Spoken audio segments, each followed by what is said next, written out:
श्री हयग्रीवाष्टोत्तरशतनामस्तोत्रम्। शृण्वन्तु ऋषयः सर्वे हयस्याष्टोत्तरं शतम्। हयग्रीवो महाविष्णुः केशवो मधुसूदनः।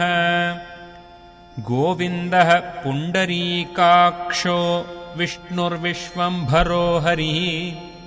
आदित्यः सर्ववागीशः सर्वाधारः सनातनः।